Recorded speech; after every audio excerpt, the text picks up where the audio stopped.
All right, it's Wednesday night. It's our last online lesson on Wednesday night. We will be back live in our youth room next Wednesday night. We'll try to keep our lessons going online when we get into our new series next week. So, tonight, the Bible Project.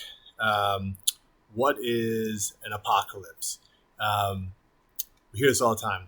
It's the end of the world, right? And even now, anytime you have times of chaos like there is now, you look online, there's all kinds of articles saying we are living in an apocalypse. The New York Times, like every other week, there's an article referring to the apocalypse with the coronavirus and riots and all these different things. Now we have sand from the Sahara Desert coming to us. So it's just all kinds of crazy things. But so it's the sign of the apocalypse, right? Well, so is it the end of the world? Is it the demise of everything good? All these kind of modern definitions of the world, the biblical definition is a little bit different. Understanding the difference is kind of key to learning how to understand these parts of the Bible, which is called apocalyptic literature. So it does not mean the end of the world. In fact, the Bible is filled with dreams and visions about human history coming to a climax, and they're usually packed with all sorts of imagery and strange symbols, kind of like Revelation, which we talked about a few weeks ago, which kind of led us into all these, since we finished the books of the Bible, into this series from the Bible Project on these other topics. So the meaning of the word apocalypse in the Bible, what does it mean there? It means to uncover, and if you watch the Revelation video, you would know this because we talked about this a little bit. It means to uncover or to reveal. Okay, apocalypse is a revelation, right? But it can mean to uncover or reveal the true nature of something that you didn't see before. So it is a revelation in the Bible. When God reveals something to us, He is showing us what is really going on. So giving us a heavenly or divine perspective on things. Okay, so in Isaiah, so we got Old Testament and New Testament examples. Isaiah, he has this vision. He's in God's temple, and He gives him a divine perspective on the past, the present, and the future. We see Paul. We know he was trying to kill Christians. He is stopped by Jesus, and this changes his life dramatically. Right, so it gives a heavenly perspective on an earthly situation. Okay, that is what we're talking about. So it can give you hope. It could challenge you. So these are biblical stories of people having an apocalypse. Okay, or an uncovering, or revealing, or revelation. Okay, so that's one example. So there are sections of the Bible with apocalyptic literature, dreams and visions. Daniel sees these beasts coming out of the sea and trampling the people on the land. Then he sees this person, the Son of Man, is exalted and he rules the world. So lots of symbolism, even back in the Old Testament. And then, of course, these images we see in the New Testament as well. But these images are based on other parts of the Bible, which are called design patterns or biblical design patterns, which is a whole other video, which we may watch maybe next week. For example, the seas. The sea itself goes back to the very beginning, Genesis. God, when there's all the chaos that we talk about in the first few verses of the Bible, God tames the seas, but He doesn't eliminate it. So it's now this image of danger and death and chaos, and the land is the safe place where He puts us, humans, and also on the land are these beasts, which we are to oversee, animals, which we oversee. But then we are deceived by one of those beasts or the serpent, right?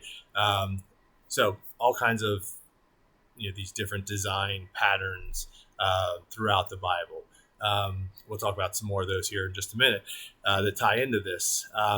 The four beasts that Daniel sees, the four beasts represent four human kingdoms. And of course, we know Revelation, as a New Testament example, is one long vision. It is an apocalypse, right? That John gives, as John writes, the Revelation.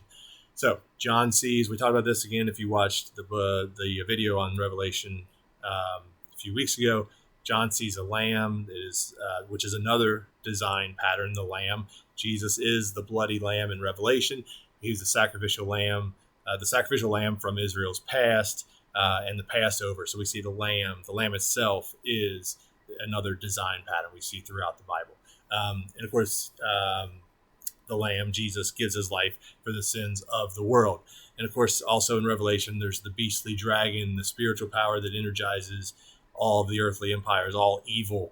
So there's a lot of destruction and violence, and that's why people tend to think apocalypse, end of the world, right?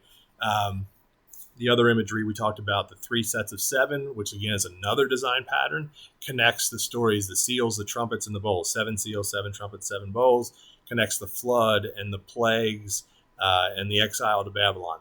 So all these different things tied together. But basically, as humans, we always self-destruct, right? Which is the exact opposite of what we are supposed to happen back to Genesis, right? So all this confusing stuff tied into a big picture is the reason we like these Bible Project videos takes that big picture view of the Bible as one big story that all comes full circle, but also always points to Jesus. So the big picture is God overcame the darkness and the chaos with his light and with life back in Genesis, right? In Revelation, death is overcome by Jesus, and that creates a pathway to the new creation. So apocalypse, end of the world, Revelation, end of the world. Revelation isn't the end of the world. It's the beginning of the renewed world, okay? So heaven and earth are reunited, as we talked about a few weeks ago with the video on Revelation, and God's human beings, all the human images rule, his human images rule all of creation. So this is all kind of hard to understand. And again, there's a lot of things going on here. We get caught up with all the imagery, right? And again, back to that, Revelation isn't the end of the world, it's the beginning of the renewed world. So from a worldly perspective, a non-believer essentially, it would be the end of the world. And I think that's why, kind of from a worldly perspective, it is viewed that way. So you can kind of see that as well. But for us, it's the beginning of a renewed world. So the purpose of the apocalyptic literature is, again, giving us a heavenly perspective on our earthly circumstances. So the big picture is every generation of God's people can be challenged and comforted through these and given hope for the future. Again, if we take the big picture view of this, it should comfort us and give us hope for the future, which is what John is trying to do, if you remember, again, connecting back to the book of Revelation. So a little bit of an explanation, maybe just made things worse, confused you even more. I don't know. You can also watch the Bible Project video on what is an apocalypse, and we'll meet on Zoom at 6:20. So we hope to see you later.